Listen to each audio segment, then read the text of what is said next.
What's going on, guys? This is Kaishra. Welcome back. We are back to another video. On this video, we're going to cover the OCG Philippines Metagame tier list, the second week of May report that will cover the post info or Infinite Forbidden decks on our new format. So, our tier list here was provided by on Crown King's local metagame report and was posted by me, Kaishiro YGO. So we have S, A, B, C, and D tiers here. We are going to discuss each decks here on this tier list, and we're going to explain why they are there on our tier list right now. So yeah, without further ado, let's start. Coming at first on the D tier, we have Dragon Link. So Dragon Link have been resurfacing on our local metagame scene because many people are opting to play Dragon Link because of the gas of the deck. You can pretty much overwhelm a lot of decks going first with your sheer board building capability. You set up Barone, Savage, and things like IP Mascarena going into SP Little Knight. And also, you can pretty much break the boards of your opponent with the sheer power of the deck that can able to destroy and run through the boards of most decks on the format right now. And the only factor is Maxi, of course. You are very weak against Maxi, but on the contrary, you are playing Bestials, which are very good against the Finsmith and Jubel sometimes, and also Voiceless Voice, which is a very prominent deck right now on our format. On the A tier, we have Voiceless Voice, so Bestials are very good to answer that match up. So I think Dragon Link does have a decent spot on our format right now, and it will definitely going to stay there because yeah, there are devoted players like Paulo Rillo that plays Dragon Link and other parts of the Philippines as well that are incorporating Dragon Link on their metagame.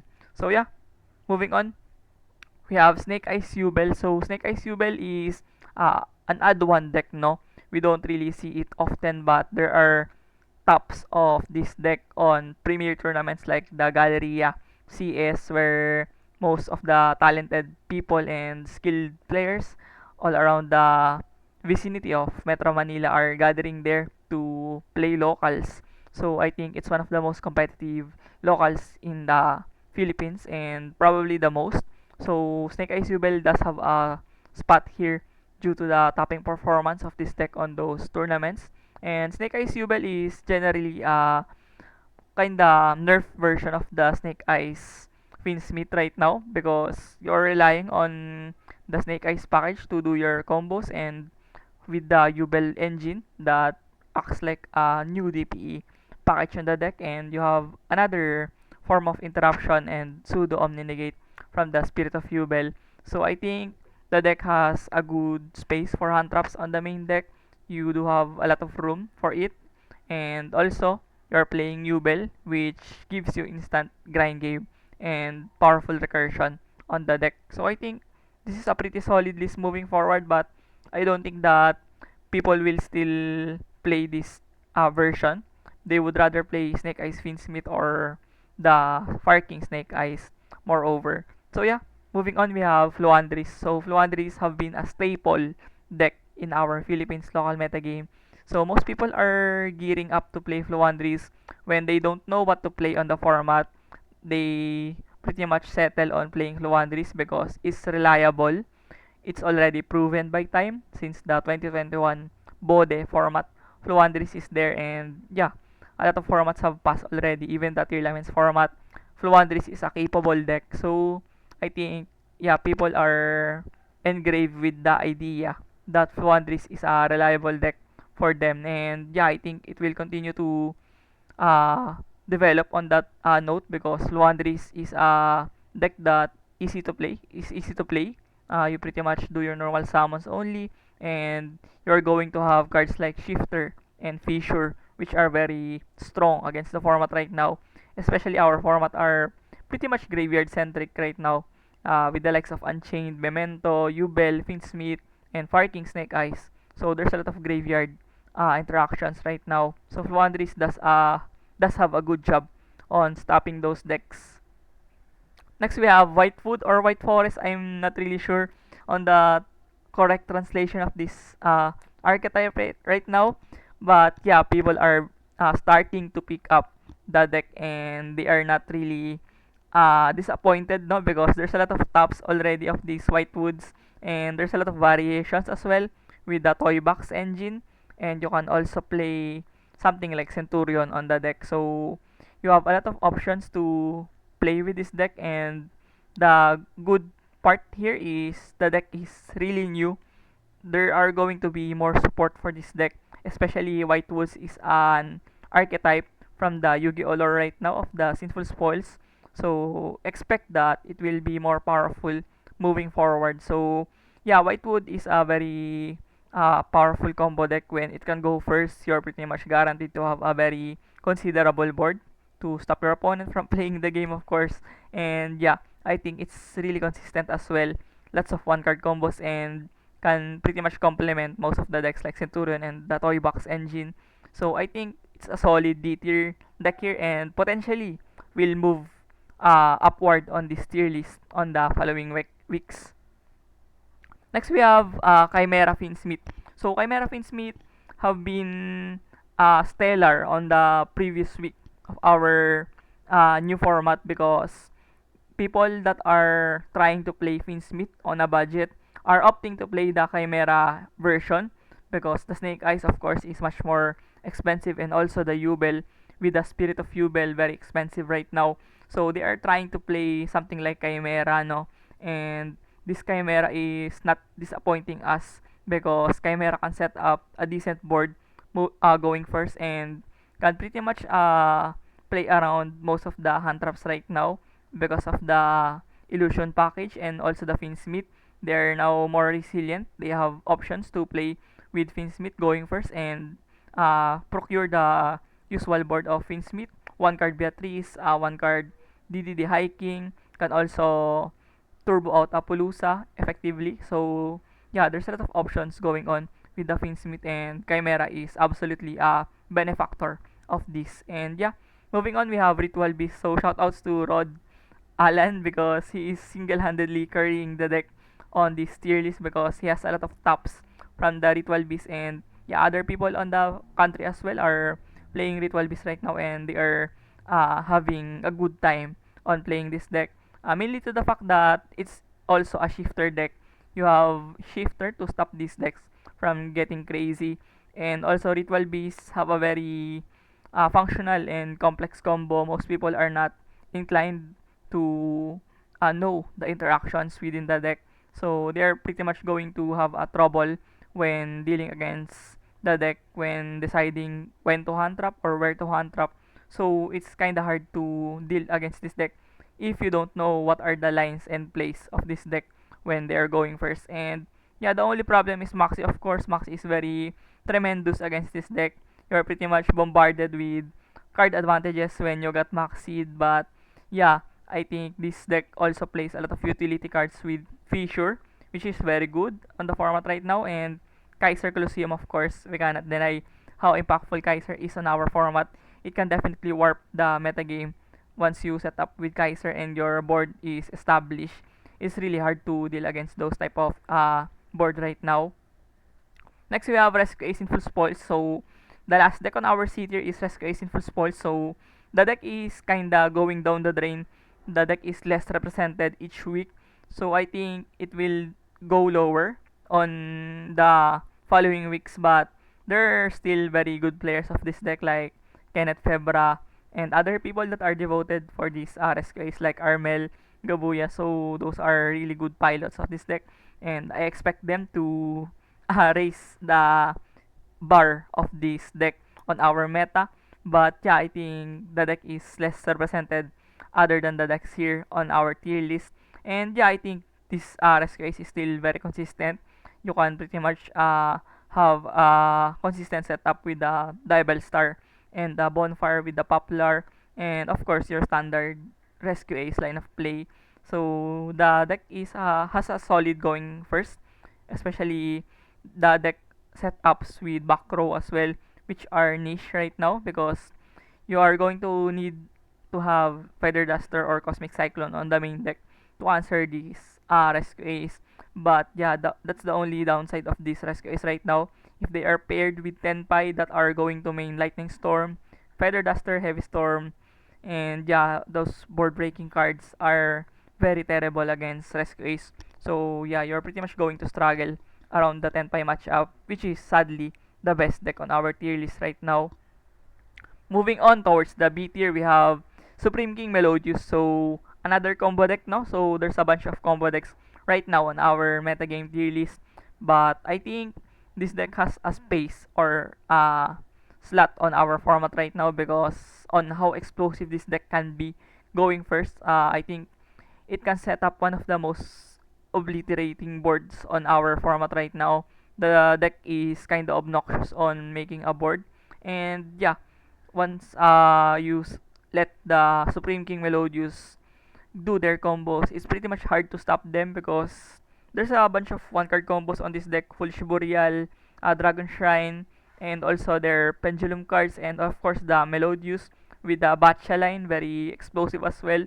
So yeah, it's really hard to stop this deck. But yeah, the only problem would be Maxi because Maxi is very good against this deck. And your going second also can definitely suffer if you are facing floodgates like Summon Limit, Anti-Spell Fragrance. Those are very popular sideboard cards on the meta in our country, in the Philippines. So you are going to struggle around those floodgates as well, especially the Anti-Spell, which can shut down 95% of your deck. So yeah, this is definitely a challenge for this deck. And next we have Unchained Finsmith. So this is probably the most popular version of Finsmith right now in the country because yeah, it's in the middle of the pack of our tier list and much more budget and coveted rather than the Snake Eyes version of the Finsmith. And yeah, I think people will eventually going to shift into Unchained Finsmith if they're looking for a Finsmith deck that is more budget and very strong as well, no? Can set up the Link Unchained monsters, the Blue Dog, the Link Away monster of Unchained, and the High King, of course, double special summon negation, and can also incorporate a lot of destruction effects from the Unchained, and the Finsmith also enables you to set up much more faster on this Unchained, considering that they are Fiend type archetypes to the both of them. So this is a very powerful deck right now, and I think most people are underrating this deck because for them Unchained is not that really good because even though Unchained perform really well on TCG, it definitely struggles around Maxi in the OCG. But yeah, I think this deck is very strong right now and does have a very solid spot on our format. And yeah, moving on, we have Mementotlan or Memento. I really forgot the name of this translation of this Memento. But yeah, people like Bip Bip Dukut, a very powerful player in the OCG territory and a titled one as well. Playing Mementotlan makes me really think that the deck is really extremely good because I have seen his reports and the results of his tournament runs. It is always going to be first place, second place, and some people as well on the parts of Visayas and Mindanao are playing this Mementotlan and they are going heights as well with this deck. And also on the Japanese local metagame scene, no, we are going to see a lot of Mementotlan tops on those tournaments, on those locals, on those next play CS, Quinta CS, and Tayo CS. So a lot of premier locals in Japan are getting representations of this Mementotlan, and I think this deck is very strong because most people are not really knowledgeable enough to stop this deck because the deck is pretty much new to everyone right now, including me. I don't really know how to fully stop this deck when they're playthrough or in their main phase. Of course, I cannot really stress enough their choke points right now because I lack experience against the deck, and that's your biggest factor right now, your surprise factor against the metagame right now because most people are prepared against the likes of Snake Eyes, Voiceless Voice, Tenpai, Fire King, and even Nubel. So you are pretty much guaranteed that most people doesn't have targets on your back right now, especially on this moment because Mementotlan are just gaining traction recently and it's not that heavily represented. But I opted to place this deck on B tier because I know for a fact that this deck is very strong on its own right now. And yeah, moving on towards the A tier, we have you Belfin Smith. So yeah, a very annoying deck. Imagine Mekanko with a combo piece and can able to set up board along with their pesky tower monster. That's how irritating this deck can be. You set up your Yubel unbeatable beat stick monster, and the Finsmith also complements your deck from comboing off. So you have negations, you have interruptions, you have tower, and what can you ask more, no? You have everything on this deck, and I think that's the huge asset of this deck. You pretty much have everything under control of your deck. You do have a lot of interactions to stop your opponent from playing the game, and also the Yubel is very pesky once you don't have answers. If your opponent doesn't have outs against your Yubel setup, you're pretty much guaranteed to win the game most of the time because it's very hard to deal against this deck. And yeah, most people are not respecting the deck enough because they think that people don't have money to buy Spirit of Yubel on 2 3 copies because it's very expensive right now. Worth of groceries already on a single week. So yeah, I think Yubel will definitely stay here on A tier moving forward because it's very likely to perform because most people are not geared against the deck, and the deck is very powerful. Of course, we cannot really deny that. There's a lot of representations of this deck on Japanese local metagame and also on uh, China and Taiwan. There's a lot of Yubels as well, so we're not the only country that are running rampant of Yubel reps on our format right now. And next we have the good old Fire King Snake Eyes in full spoils. So yeah, the deck is not dead. Most people are thinking that the deck is dead. They have just lost 2 copies of Wanted and 1 copy of Ash, and people think that the deck is firm dead on that moment, and it's definitely wrong because there's a lot of starters of this deck: Bonfire, Poplar, Ash, Wanted, Witch, and also the Snake Eyes line. Of course, you do have Kirin to salvage your board, and yeah, it's very powerful and has a lot of gas as well. You are pretty much going to have a guaranteed powerful grind game with the Ponix, recursion, and also the explosiveness and sheer power of this deck going first. You can set up a very powerful board to overwhelm your opponent moving forward. So yeah, I think it's definitely on A tier right now. Probably much more represented than things like Qbel, and I think it would see a lot of representations on big tournaments. And this tier list is very much important to us because we're going to have the WCQ moving forward from June 1, I assume. Yeah. So we need to prepare against the format on those tournament and big events moving forward. And yeah, moving on, we have Snake Eyes Finsmith.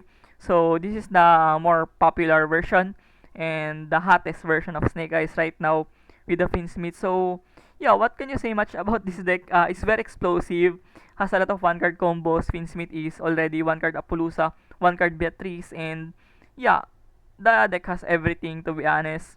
You do have a lot of starters, and you are pretty much going to have more rooms for hand trap, and you can also incorporate the Millennium package on this deck if you want to raise your ceiling and your sheer power on this deck. I think it can also work that way, but you're going to lose space for hand traps.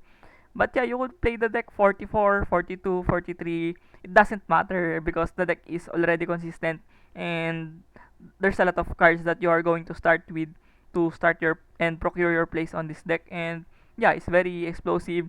Most decks cannot play through your board, and also the IP Mascarena is very broken on this deck as well. You do have a lot of functions for the IP, and yeah, I think eventually this deck would be gutted by the ban list because it's very much unfair. It's been 3 4 formats already that we are having Snake Eyes on the top of our format.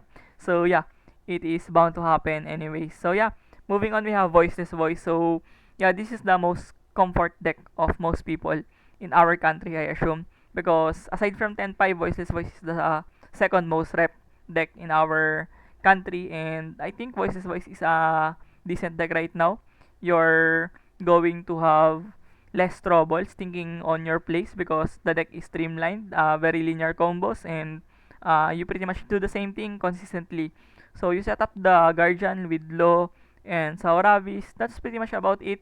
You just set up your most decent board and you hand trap your opponent when going second. But the struggle of this deck is there's a lot of variations of uh, board breaking cards like Dark Ruler No More, Forbidden Droplet.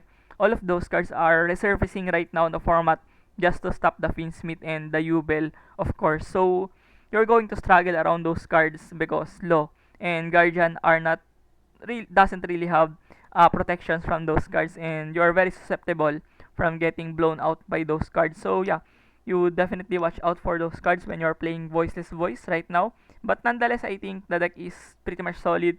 It's like a modern Sword Soul. You set up one negate and pop and interaction, so you're pretty much good to go from that moment. The deck is really solid and consistent. There's no uh, factors that you don't need to play this deck because the deck is already uh, proven enough from big tournaments, especially the YCSJ that is won by Voices Voice as well. So yeah, I think you have a lot of tools and preparation already for these Voices Voice to shine on bigger tournaments on our metagame. And moving on towards the S tier, we have the Tenpai Dragon. So goodness gracious, I don't know what Konami is thinking for supporting this deck with Genroku.